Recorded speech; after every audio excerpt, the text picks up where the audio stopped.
जय हिंद दोस्तों, स्वागत है आपका अपने YouTube channel vision learning point में। दोस्तों, आई होप आप लोग सभी लोग अच्छे होंगे और अपनी तैयारी बहुत अच्छे तरीके से कर रहे होंगे। तो जैसा कि हमारा जो है टॉपिक था सम्राट अशोक।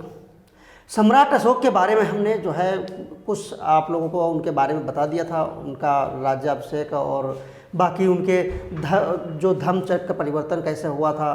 ठीक है, जो जैसे अशोक का धर्मचक्र परिवर्तन हमने बताया था और बाकी जो है उनके अभिलेखों के बारे में हमने बता दिया था अभिलेख के, लेकिन उनको जो है डिटेल से हमने नहीं बताया था। अभिलेख के बारे में अब हम डिटेल से पढ़ेंगे। उसके पहले हम देख लेते हैं कि जो सम्राट अशोक की जो लिपि थी, जो अभिलेख लिखे जाते थे वो किस लिपि मतलब लिखे जाते थे उसमें। ठीक है, उनको हम देख लेते हैं।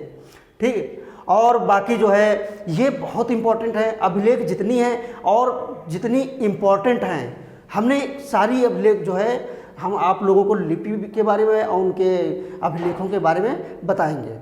ठीक है, तो आज हम देख लेते हैं इनके पहले जो है अभिलेखों क्या। हमने बता दिया था कि पहली बात तो जो है 4 भागों में बटा था अभिलेख। जो है अशोक के जो अभिलेख थे हमने बताया था 4 भागों में बांटा गया था। कौन कौन से थे? तो सबसे पहले हमने बताया था शिलालेख। ठीक है, उसके बाद स्तंभ लेख के बारे में बताया था, फिर गुफा लेख के बारे में बताया था और अन्य लेख जो है उसके अलावा भी लेख जो है उन पर भी मिली थी। तो हमने जो मतलब उनके 4 भागों में तो बता दिया था, डिवाइड था। उसमें भी जो है एक लघु जो है शिलालेख, फिर दीर्घ शिलालेख, उनके बारे में आज डिटेल से देखेंगे। उसके पहले देख लेते हैं लिपियाँ इनकी। जो लिपियाँ थीं, तो अभिलेख में जो लिपियाँ थीं ये 2 भागों में बांटी गई थी। कितने भागों में? हमने बताया था ये जो अभिलेख होते हैं सो लिपियाँ, उन पर तो कोई तो लिपियाँ होंगी, तो उनको जो है 2 भागों में बांटा गया। देखो, एक तो भाषा, ठीक है, भाषा थी। तो भाषा जो है इनकी देख लेते हैं। तो भाषा क्या थी? तो इनकी भाषा थी प्राकृत। कौन सी भाषा थी?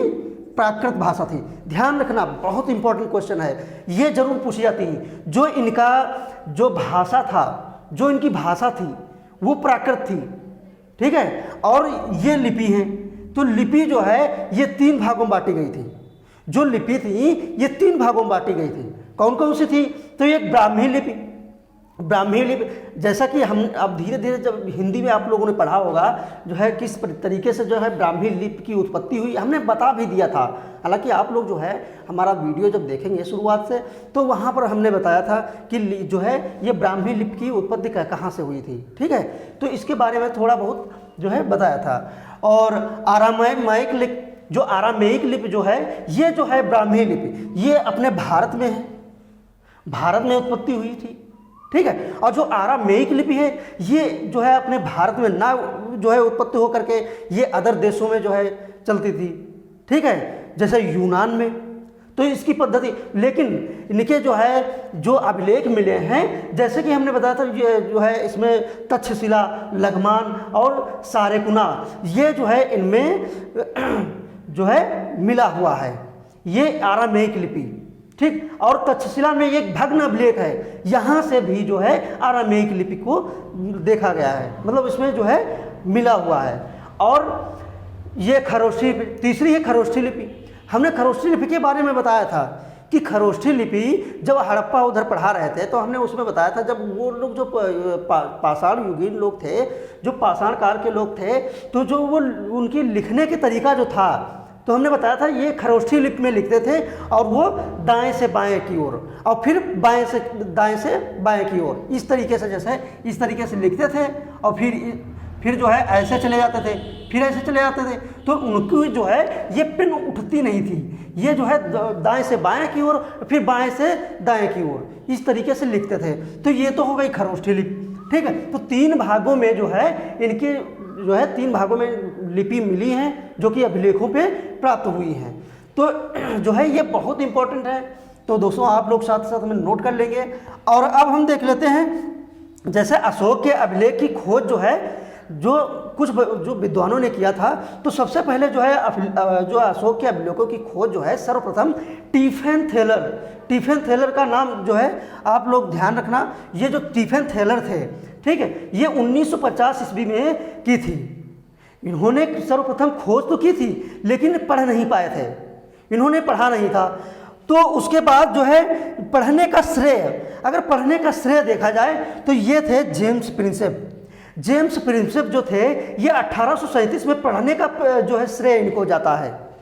इन्होंने सर्वप्रथम ब्राह्मी लिपि की जो है, इन्होंने सर्वप्रथम जो है ब्राह्मी लिपि पढ़ा था। तो ये ध्यान रखना, ये बहुत इंपॉर्टेंट है और 100% जो है ये क्वेश्चन जो है पूछा जरूर ही जाएगा। अब हम आगे देख लेते हैं, अब हम देख लेते हैं इनके शिलालेख।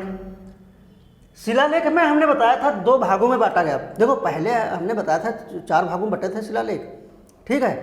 तो सबसे पहले शिलालेख, तो हमने बताया था कि जो शिलालेख थे, शिलालेख, स्तंभलेख, गुहालेख और उसके बाद अन्य लेख, उसमें से सबसे पहले हम पढ़ने वाले हैं शिलालेख। शिलालेख जो था तो ये कहाँ कहाँ से जो है प्राप्त हुए हैं, तो हम उसमें भी जो है शिलालेख में भी 2 भागों में बांटा गया था। तो हमने बताया था कि जो है शिलालेख जो है ये टोटल इनकी संख्या जो थी ये 14 है, ठीक। और उसमें जो है शिलालेख जो है इसमें भी देखो 2 भागों हमने बताया था, बटा था। पहला लघु शिलालेख, दूसरा दीर्घ शिलालेख। तो हम सबसे पहले पढ़ लेते हैं दीर्घ शिलालेख, उसके बाद लघु शिलालेख पढ़ेंगे।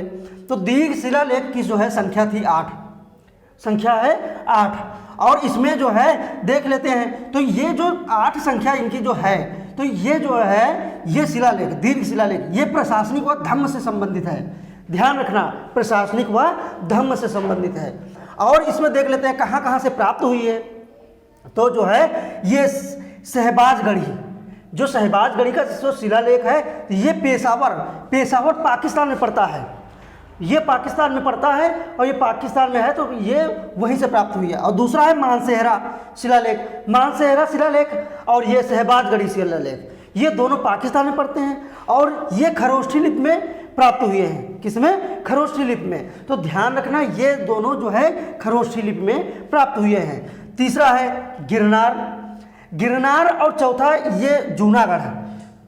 तीसरा और चौथा गिरनार और जूनागढ़, ये कहाँ से प्राप्त हुए हैं? तो ये जूनागढ़ से, ये गुजरात से, ठीक है। गिरनार और जूनागढ़ ये गुजरात से मिले हैं। और फिर है धौली, 5वें नंबर पर है धौली, ये कहाँ से मिला है? तो ये उड़ीसा, जो धौली शिलालेख है ये उड़ीसा से प्राप्त हुआ है।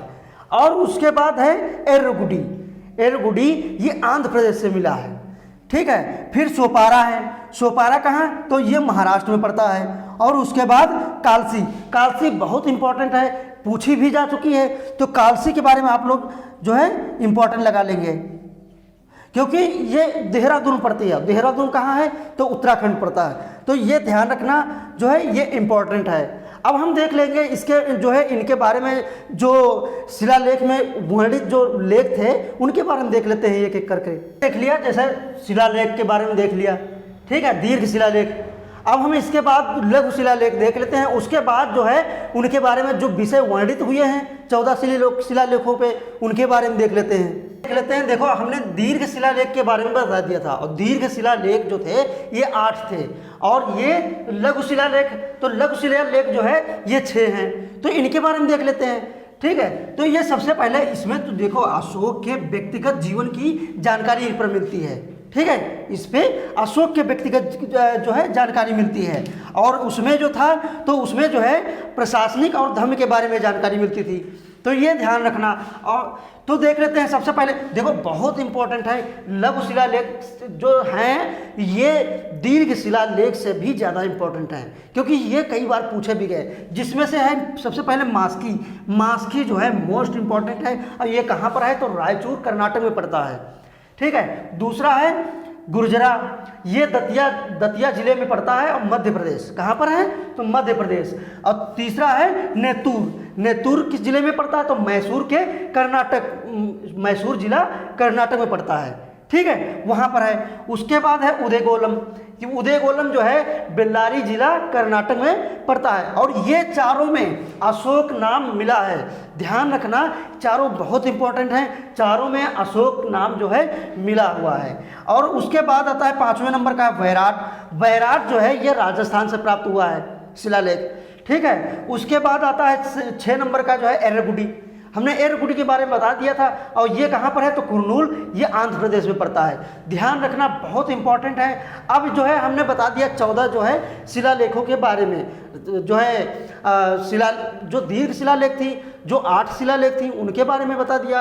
अब ये जो 6 लघु शिलालेख थी उनके बारे में, अब इन पर कौन से विषय वर्णित थे, जो कि कौन से विषय लिखित थे, उनके बारे में देख लेते हैं। 14 शिलालेखों में वर्णित विषय, जो हमने 14 शिलालेख बताया था उनमें जो वर्णित विषय, जो विषय थे, जो वर्णित थे, लिखे थे, तो वो देख लेते हैं, जो इम्पोर्टेंट हैं, पूछे ही जाते हैं, तो देख लेते हैं। तो जो प्रथम लेख था, इनका जो प्रथम शिलालेख था, तो इस पे लिखा था कि जीव हत्या का निषेध। ये बहुत इंपॉर्टेंट है। इसमें बताया गया है जीव हत्या का निषेध, मतलब उनकी जीव हत्या मत करो, उसके बारे में प्रथम शिलालेख में बताया गया है।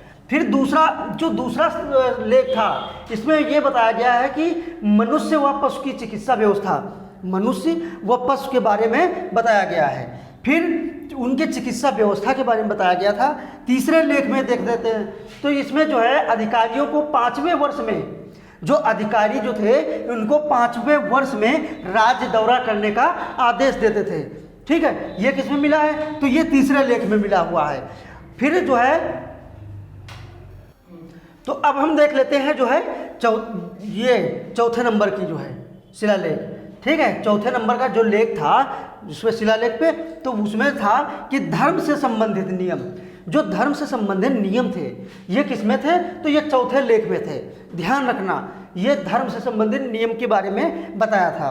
फिर 5वें लेख में, जो 5th नंबर के लेख जो था, तो इसमें जो है धर्म महामंत्रों की नियुक्ति के बारे में बताया था। जब धर्म जो महामंत्र थे उनके बारे में, नियुक्ति के बारे में बताया था। फिर उसमें फिर 6ठे नंबर में जो है इन्होंने इनके कथन जो है के बारे में उल्लेख किया गया था। ठीक है, 6 नंबर में इनका मानना था कि जैसे ये इनका कहना था कि मैं चाहे जहाँ रहूँ, चाहे सोऊं या ना सोऊं या शयन मुद्रा में हूँ, लेकिन हर वक्त हर वक्त हमें प्रजा की जो है देख रेख, उनके बारे में जानकारी हमें मतलब जो है दिया जाए। ये इन्होंने इस लेख में 6 नंबर लेख में इन्होंने अपने कथन बताया था। उसके बाद देख लेते हैं 7वें नंबर में, जो 7वें नंबर का लेख है, इन्होंने इसमें भी जो है यही बताया था कथन। तो इसमें बताया था कि सभी संप्रदायों के लोग जो है, सभी संप्रदायों को लोग बताए थे कि सब जगह निवास करें, मतलब हर जगह निवास कर सकते हैं। ठीक है, सभी संप्रदाय के लोग। अब हम 8वें लेख में देखते हैं, जो 8वें लेख में, तो इसमें इन्होंने बताया था कि धम्म यात्रा का प्रारंभ, देखो धम्म यात्रा का प्रारंभ जो है 8वें शिलालेख में बताया है, और ये मोस्ट इम्पॉर्टेंट है क्योंकि यहाँ से धम्म यात्रा के बारे में ज़रूर पूछ लेते हैं। इसलिए जो है आप लोग इसको नोट जरूर कर लें, क्योंकि यहाँ पर जो ये चीज़ पूछ लेते हैं, क्रम कहाँ से इन्होंने धम्म यात्रा प्रारंभ किया था, ये क्रम पूछ लेते हैं। तो इसमें जो है इन्होंने सबसे पहले गया से स्टार्ट किया था। सबसे पहले ये गया गए, उसके बाद कुशीनगर गए, उसके बाद लुम्बिनी इन्होंने यात्रा प्रारंभ किया। फिर लुम्बिनी से कपिलवस्तु आए, कपिलवस्तु से ये सारनाथ, और सारनाथ से श्रावस्ती। इतना जो है इनका यात्रा वृत्तांत जो था, तो ये धम्म यात्रा का प्रारंभ इन्होंने किया था प्रारंभ। तो ये ध्यान रखना, ये जो है सीरियल जरूर ध्यान रखना, तो ये पूछ लिया जाता है। फिर 9 नंबर का लेख जो था, ये जो है इसमें लिखा है सच्ची भेंट व सच्चा शिष्टाचार, इन्होंने बताया है। फिर उसके बाद जो है 10 नंबर में लेख में, इसमें जो 10वें नंबर का शिलालेख था, उसमें इन्होंने बताया कि धम्म को सर्वश्रेष्ठ बताया है। इसमें यहाँ पर जो है 10वें नंबर में जो है ये कीर्ति की जगह धम्म का पालन करने पर जोर दिया है। ठीक है, और ये 11वें नंबर में ये दिया है कि धर्म की सर्वश्रेष्ठ, इसमें धर्म को सर्वश्रेष्ठ बताया है, किसमें 11वें नंबर में, तो ध्यान रखना। फिर 12वें लेख में इन्होंने बताया है कि सारवृद्धि, मतलब वाचाकुटी की जो है, ये इसमें जो बात कही गई है वाचाकुटी के बारे में। ठीक है, तो ये ध्यान रखना।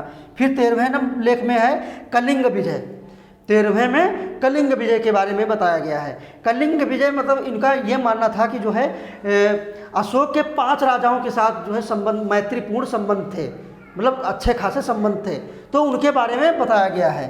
ठीक है, फिर आगे देख लेते हैं 13वें लेख में, तो इसमें जो है हमने बताया कि कलिंग विजय 14वां जो लेख था, इसमें जो है जनता को धार्मिक जीवन जीने के लिए प्रेरित किया गया है, धार्मिक जीवन के लिए, इसलिए बहुत ज़्यादा इंपॉर्टेंट है 14वां लेख। तो आज ये तो हो गए जो है उनके बारे में बता दिया हमने, लेख विषय उनके बारे में बता दिया हमने, जो है शिलालेख के बारे में बता दिया था, ठीक है। उसके लघु और दीर्घ दोनों के बारे में बता दिया है। फिर अब स्टार्ट होगा स्तंभ लेख।